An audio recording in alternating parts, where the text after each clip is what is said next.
This is the legend of the Navigator who crossed the ice wall and the Marines versus the Giants. Alright, y'all, so this is for the 10,000 people who already watched the first video. I'm going to finish a story in this video plus add the previous video. So I'm going to tell you where to jump if you need to skip the first portion of it. But I wanted to explain something to you guys that maybe some of you might have caught. The fact that I said it was in the early 1800s, the setting of this story. Well, the guns they were using on that island said different. It said that they were more modern times, or like the 20th century. And I want to lean towards that. I think that the timeline took place in more like the late 1900s. I'm trying to make sense of it myself because he explains how William Morris isn't able to get healed by the ancestors' medicine. So I don't know if he leads a normal life to 100 years or if he does live longer, but not quite as long as the rest of the ancestors. Because based on the night vision, based on the automatic weapons, but mainly the night vision wasn't instilled in our military until Vietnam. So if it took place in Vietnam, that would put Morris at almost 200 years old. Could he have been? Possibly. Maybe their medicine prolonged his life that much more, but just couldn't make it as long as the rest of the ancestors, which I want to say is around 400 years old. So then the other part of it was, where I'm questioning it, is at a couple different points in the storyline, he says something about the lands and the reality. There was just something wrong with it, which that could have been a timeline shift. That could have been time. Even the soldier said that time is funny on this land, on this island. Time is not the same. So could it have happened in the early 1800s, but they landed on this island that has a timeline portal and they brought somebody from the future and the timeline is actually the early 1800s?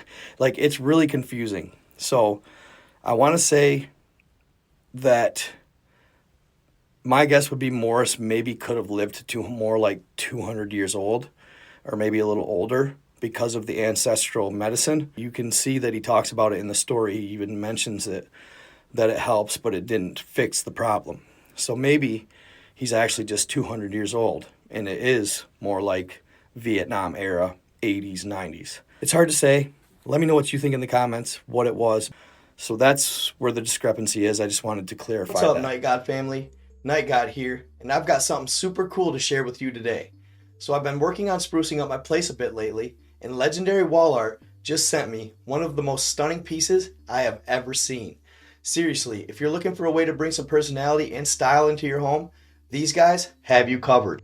Legendary Wall Art specializes in high quality, one-of-a-kind pieces that really make your walls pop. Whether you're into vibrant landscapes, jaw-dropping abstracts, or even minimalistic designs, they have something for everyone. The craftsmanship is incredible, and the attention to detail in their prints really blew me away. It's not just about filling up wall space, it's about making a statement. What's even better, I've teamed up with them to get you an exclusive discount. All you have to do is head over to legendarywallart.net/nightgod and use code Kyle25 at the checkout to snag 25% off your order. Trust me, you don't want to miss this opportunity. So if you've been looking to transform your living room, bedroom, or even your office, this is the perfect time to do it. With Legendary Wall Art, you're not just hanging up a picture, you're bringing in something that will inspire you every time you look at it. And of course, when you get your piece, make sure you tag me so I can see what you picked out. I'd love to check out how you styled it. So again, hit up legendarywallart.net/nightgod, use code Kyle25, and treat yourself to some amazing wall art today. You won't regret it.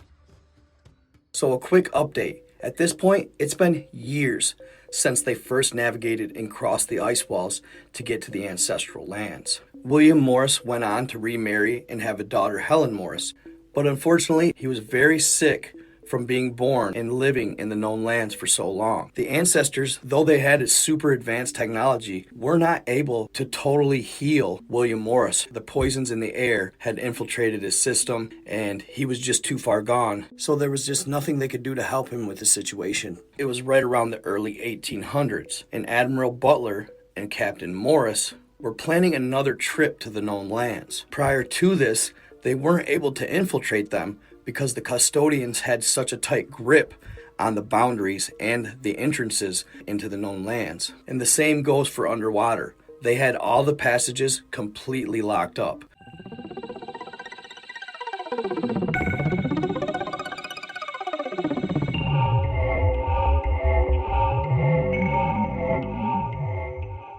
But little did they know, a being had showed up out of nowhere to the ancestral lands, from the Cassiopeia lands. This being was highly technologically advanced, and he was able to share with the ancestors a way to infiltrate domes. Prior to this, they didn't really have the tech or the know-how to infiltrate domes like the custodians and the Anunnaki did. So after the beings from Cassiopeia gave them this new technology, they were able to create a portal going into the known lands. They would exploit and use this portal for many years, until finally the custodians were able to find it. And of course, upon figuring out this portal's existence, they ramped up the military in that area, all along the Icewall and Antarctica. We're talking thousands of military bases, thousands of military personnel, even regulars or humans that were converted and actually were part of the custodian military. This, coupled with a new technology that they had instilled, made it very hard to infiltrate the known lands. This new technology was a radar system that actually caused earthquakes. So given these factors, you had to infiltrate the lands with the utmost precision. So they were going to use the iron blue and do it by air, just over the passage they had originally taken by ship after the Revolutionary War. So Captain Butler, William Morris, and 2 other crew members hopped on the old Iron Blue, and they began their ascension. As they reached the Iron Blue's top speed, they were climbing to heights higher than William Morris had ever been before, so high that he could vividly make out the waters from above. Then suddenly they began making their way towards the Great Dome. Thoughts were racing through Captain Morris's mind. That's when Butler looked over at him and told him, rest assured, everything will go as planned. This calmed Morris as they descended to what was considered a safe height to be under the radars of the custodians. Everything grew silent, and although they lowered to a speed that seemed safe to enter the tunnel, when they entered it, they were back at light speed. The entire ship was shaking frantically, when suddenly they were spit out at the other side, right around 2,300 feet. As they exited the portal, the Iron Blue didn't smooth out like they expected. "What's going on?" said Morris. "I don't know," said Butler. "Something isn't right.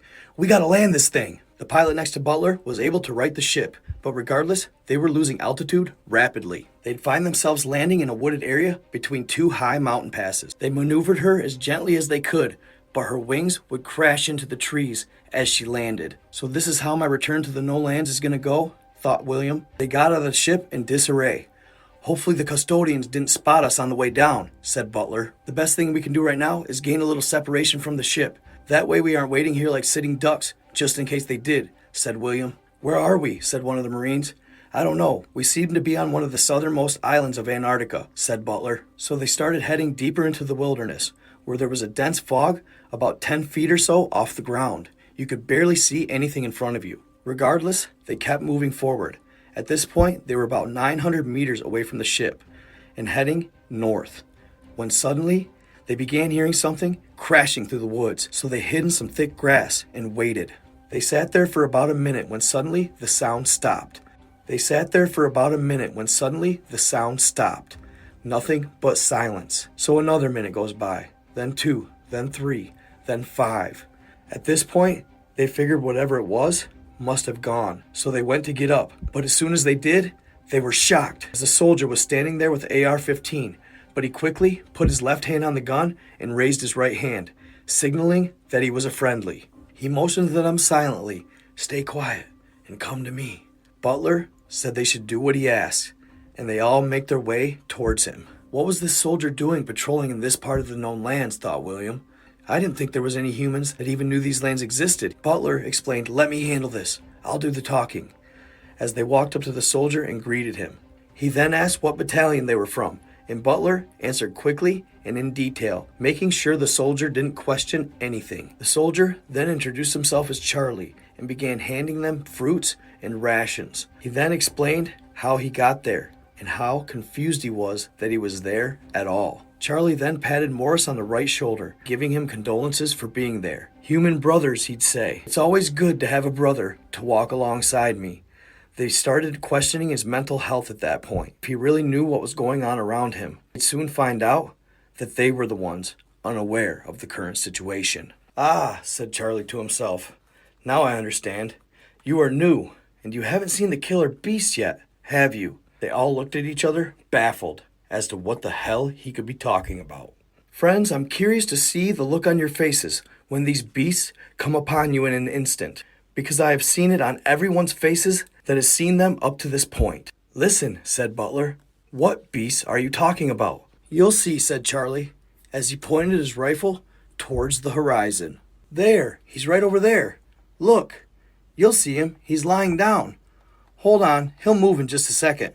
Morris and the rest of his crew stared in that general direction, when suddenly, out of nowhere, a massive giant stood up. The beast was at least 15 feet tall, maybe even 20, but he and Butler had never seen this species of giant before. The blue beings. Did you talk to the blue beings? Said Charlie. They all shrugged, as if not understanding. You fellas sure are some odd new agents. Where are you from? We could do this later. We gotta get out of here. In due time, you'll know exactly what I'm talking about. Follow me. They begin walking in the opposite direction of the giant. This war makes no sense at all, Charlie said. Rather, none of war really does, but this one, more so than others. We are at war with beings we didn't even know existed until a couple days ago. And these beings obviously don't understand our culture. They act more out of repetition. It's the same thing, almost like Groundhog's Day. It just keeps repeating itself. I thank God you guys showed up. I was starting to feel insane. I think I'm the last one. I was just going to give up. Butler, starting to understand what was going on, sat him down, gave him some water, and said, Relax, it'll all be all right. They and Butler already knew what was going on. This Charlie seemed to be part of a Machiavellian-type game, a perverse game, a game where lives didn't even matter. It was clear to all of them that this was obviously a game put on by the custodians, a sick, twisted game of survival.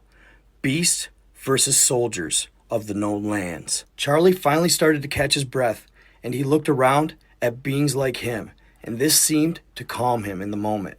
They asked him questions to better understand his situation and what had happened to him. He claimed that he had no idea how he had gotten there. The destination was to reach a base in Antarctica, or so we were told by a military man who claimed to be in charge. We had never seen him before. Some of us were sent to an unusual base in southern Argentina. We were put on a warship. They explained the basics about the mission we were supposed to carry out in Antarctica Peninsula, and it was only about logistics, guiding and taking care of scientists who were going to transport elements for meteorological studies. That was basically what we were informed on. Among the military chiefs, there were also other people with strange dark clothes. They seemed to come out of another time. They had dark glasses and did not look directly at us, but avoided us or ignored us completely. Some of my fellow soldiers began asking questions, and that's when they gave us something to drink. They said we had to. As I drank, it was this rather thick and disgusting liquid.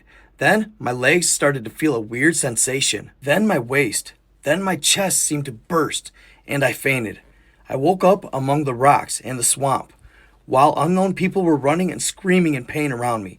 I had this gun, you see, and just as I woke, I got up and started shooting at the beast. They were slowly approaching me from afar. Almost for the same survival, none seemed to understand the situation around us. There was only one very quiet man who was sitting looking at the ground, but his calmness was really admirable. I approached him and shouted several times for him to follow us. Those beasts were taking soldiers with their hands and were shaking them on the ground as if they were made of paper. They would slam them. The nightmare was only just beginning. You guys seen those blue beings? He looked around and asked. We saw them the sixth night here. We moved away from the focus where those beasts seemed to live and secluded ourselves along the coast. They tried not to light fires, but the cold and hunger became a worse struggle than those beasts. We go whole days without tasting any food. We had no choice but to make small and divided during the daylight so as not to raise so much suspicion. Or that's what we imagined. But as I was telling you, after the sixth night, very early in the morning when the sun was just rising, a large boat appeared on the horizon and approached until it got as close to the coast where we were. 3 of those blue beings appeared overboard. They were very strange because the sun hit them and seemed to go through them. The sunlight turned blue when it touched their bodies. Many of our companions who were camping tried to swim towards their boat as an escape. I thought about it too, but then the boat started shooting at them. Confusion swarmed the entire crew. We had these huge beasts behind the vegetation waiting for us, and from the sea, a boat arrives and began to shoot at us. How can I explain this whole experience? It's so confusing. After killing several soldiers, the boat began to leave, but not before throwing several huge boxes near the shore. We did not trust them after the chilling scene we just saw, but we thought that maybe it was information, something that would explain to us or give us a certain path to follow, or maybe some food. So we had no choice but to open them and bring them to shore as soon as possible. Inside them were more weapons of war, more advanced weapons than we had so far. Grenades, night vision binoculars, and one of the 3 large boxes were sheets that, in addition to detailing the inventory that had been sent to us, it had a list of our names and said, "Freedom is obtained by killing the 7 giants that live on these islands. And once the 7th is killed, an automatic door out will open." Some group took the weapons and headed west, others went to another sector, while others stayed trying to process everything that was going on. It was very confusing. But I knew that dividing up, terrible idea. And I was right. The next night was chilling. They were terrible. We could hear gunshots and screams, then explosions. The giants were definitely gaining the upper hand. We even saw one soldier launched up to 50 feet in the air, his body mangled. At this point, there were only 8 of us left in the group, so we decided that no matter what, we would stick together. And as we were walking through the woods, we suddenly came up on one of them and began running in the opposite direction. Time is weird here. It seems very out of touch with our reality, with my reality. We just continued running in the opposite direction, not knowing that all the while, the giant beast was right on our tail. Eventually, he got within 2 meters of us and grabbed up one of the soldiers. I instantly turned around, firing my rifle, just out of pure instinct, and got lucky hitting it in the eye. It let out a piercing scream. These things can scream in deafening tones. As it was angry, it managed to snatch up one more soldier, but this time, it was one I was very close to. We went through all of base together.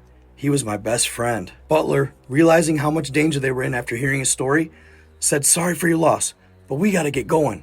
Let's get out of here." He didn't know the purpose of this game, but sometimes there didn't need to be one. The custodians just did this type of thing. And Butler knew that these giants had no relation to the ones that he knew. These were genetically modified super soldier abominations. As they were getting ready to leave, suddenly 2 giants appeared. One behind the rock they were standing in front of, and one in front of them. They had them cornered. Charlie shouted out, "These damn giants, I'm tired of this reality." He ran towards one of the giants, firing his automatic weapon. At first it didn't look like they were doing much damage, but as he fired more rounds, you could clearly see that it was hurting the giant. But as he was doing this, the giant raised a massive piece of sheet metal that he had acquired from one of the boxes that the custodians had left them. He reached to the sky as high as he could with it, and then threw it at Charlie, hitting him, ending his life. Though he died, his shots proved to be effective, and the giant died shortly thereafter. Then the other giant, after seeing his comrade fall, ran out of fear. These giants were more automated than they were intelligent. Later, they go back and retrieve Charlie's body, giving him a proper burial. That night, they found shelter in a small abandoned cave, waiting till morning to head back to the ship. "There's something odd about these lands," Butler said to Morris. "They're not a part of reality. They're hidden, almost in like a parallel reality. I don't know how we missed them. And those beasts, they remind me of the Patagons, a race of giant from another land, but they had been genetically manipulated." After laying Charlie to rest, they went up and down the coast to see if there were any other survivors. They found none. So they thought they better make their way back to the ship because they can't leave it wrecked there or they will be found. They were walking. Butler was explaining his confusion about these lands, the fact that they had been through the dome numerous times but never knew of their existence. And he also didn't quite understand the reality. It was a parallel reality, but it seemed that the time may be different. As he was explaining this, he came to the giants. He claimed they came from a race of giants known as the Patagons. They were just highly modified and genetically modified for battle. As he was explaining this to the gentleman, They came upon a large metallic structure, and custodians were standing on guard at the gate. As they looked inside, they noticed a number of men in black and high-ranking soldiers from the New Humanity. They were all having a meeting. They concluded that there was a meeting of very high command, because there was a custodian leader there named Agaris. Worried that this meeting may be about them, they hurried back to the ship, and they knew that Butler was going to have to send a signal, see if he could contact any of the other ancestors in the area. But he had fear of doing this because it could set off a massive earthquake. Butler and the pilot Lanner had a heated debate on whether or not to send the signal. But then Lanner came up with an alternative idea. They had a signal called OP.05. That was a signal that was very old and not used by the custodians. They would send this signal and hopefully pick up ancestors in the area. Each signal couldn't exceed 5 minutes and 50 seconds. The first one, nothing. Second, nothing. Third and fourth, nothing again. But the fifth, they got an answer. It was as if it was divine. They said they would come in by boat and they were on their way. But of course, they had to question, were these authentic? Were these actually the ancestors? They waited on pins and needles for 20 minutes. Eventually, to their relief, a modern small boat came, and it was a couple of agents that Lanner, the pilot, knew. So they were in good hands. As they were heading back by boat, the agents named Josh and Ryan told them that the new technology of this land is the reason they had probably crashed, and that a lot of ancestors were probably not making it. They were having to eject into Antarctic waters. These men had contact with a mole that was in high-ranking custodian command. Apparently, the custodians were on high alert as of late because they knew of an ancestor that infiltrated the known lands. Josh commented that Shaki was the one that probably infiltrated the lands, and this hit home with Morris because he was really close with Shaki. There's something about the Shaki that is very powerful. She's a high-ranking giant, and she's very in touch spiritually. She has a lot to do with the ancestral records, the Anakim. She's very intriguing, to say the least. I don't know quite enough about her yet, but she has her own lands, the lands of Shaki. She's very special, and she wants to liberate humanity and the known lands. She infiltrated the known lands looking for Portal 609, and this is a very special portal because it's one of the only portals known to go to Asgard, where the origins of humanity took place. Butler and Morris were curious as to why Shaki and some of the ancestral giants wanted to get into Asgard. There were conversations of the plan that could not be included in the book, but there was a lot of conversation surrounding Asgard, and it says that beings of colossal sizes used to guard the gates of Asgard. And after the custodians took out humanity, the Jormungandr guarded the gates for a very long time. But they say Asgard is where the source and the celestial lands all began. That's where humanity started. The direct connection with Hyperborea and the known lands was destroyed. But 609 is the last portal known to exist that would get us from the known lands to Asgard. And I truly believe it's in Dietlov Pass. It should be noted as well that before they even took off, they had to destroy their ship so that they did a self-destruct protocol on it, so the custodians couldn't discover it and know that they were there. So their modern ship sailed to the south end of South America. They landed on some islands with military bases there. Josh and Ryan gave them multiple points to where infiltrated ancestors should be. They went to these points, and it wasn't until about the 5th that they actually finally ran in to an ancestor. Lanner spoke in Spanish to him and told him they needed a ship to get out of the known lands. He told them that they'd have to go 318 kilometers north. Unfortunately, after stopping at many checkpoints, they felt they could be being watched. So the next morning, they made haste and headed north. The agent that escorted them took them to a large hangar. They hopped in an elevator and headed thousands of meters underground, where they found old ships still covered in dust, but being maintained and ready just in case they needed to be used. One was similar to the Iron Blue.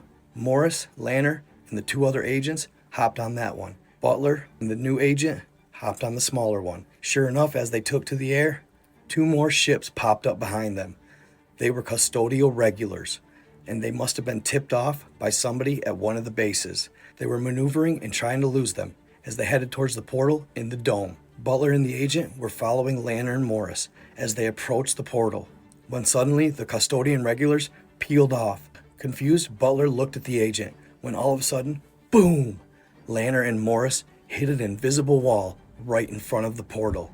At the last second, the agent with Butler took to the air. Custodian regulars knew what was about to come. The agent and Butler were able to climb and get behind this invisible wall and breach the portal. But unfortunately, Morris and Lanner were done. Butler wanted to circle back and go back through the portal, but the agent told him there was no use. He kept him grounded in the situation, and they made it to the ancestral lands. As Butler walked towards Helen, she automatically knew. Butler was in tears and told her her father had passed away. Helen was devastated. She was almost angry and didn't even know if it was worth it anymore.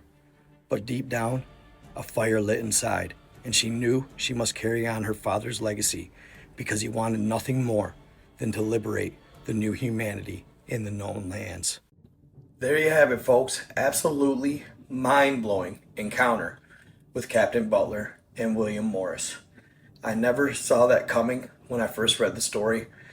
Who would have thought that custodians play or facilitate like Hunger Games like scenarios, or like they said, Machiavellian type scenarios, survival of the fittest, survival in extreme conditions. It's like some Alien vs. Predator type stuff right there. And could you imagine what those soldiers were going through? It's absolutely terrifying thinking you join the military to serve your country, and before you know it, you're on some random island fighting giants. Absolutely crazy. And I can imagine it gets even crazier than that in some scenarios. Then this land, which time is or acts different. I'm not exactly sure where I think this is at. I haven't really looked at Google Earth yet. It's probably honestly nowhere to be found on any conventional maps or Google Earth. But regardless, crazy story. And not only that, it was crazy to me when they were rescued and they started talking about Shiki and Asgard and Portal 609 to Asgard, but is protected by the Jormungandr, the massive snake that was instilled allegedly by the custodians after they basically eradicated humanity from Asgard. But it said in the story that the original 5 masters that created humanity instilled some sort of power or energy that would not allow the custodians inside of Asgard, but they're surrounding it, basically preventing any one of humanity from getting in there. But Shiki is trying to still infiltrate it. So she's going to have to face the Jormungandr. Crazy stuff. Absolutely awesome story. You know, whether it's real, whether it's fake, it's allegedly fiction. This is for entertainment purposes only, but they need to make a movie out of this stuff, I'm telling you. And also how they said Portal 609 was between Europe and Asia. I believe that Portal 609, I think, is the Dyatlov Pass portal. And whatever's protecting it is something fierce. Once you get through that, then you got to face whatever's protecting Asgard. So, crazy stuff. I love this story. I love reading it and telling you guys. And also, I was going to think about doing something about me. I was also thinking about going live for you guys and reading the story live and doing an actual read from the books. I'm going to put links in the bio so that, or the description, so that you guys can find links to go buy the book yourself, because there's something about reading it yourself that's absolutely fascinating. But regardless, I think doing a live and reading the story, picking up, I'm not going to go back all the way to the first series, but picking up in the book that I'm telling you about right now, it tells about the petrified mountains and all kinds of different stuff. Very cool. I think it'd be cool to do lives doing that. Let me know what you think in the comments. Stay in the love, stay in the light, be kind to others. Out.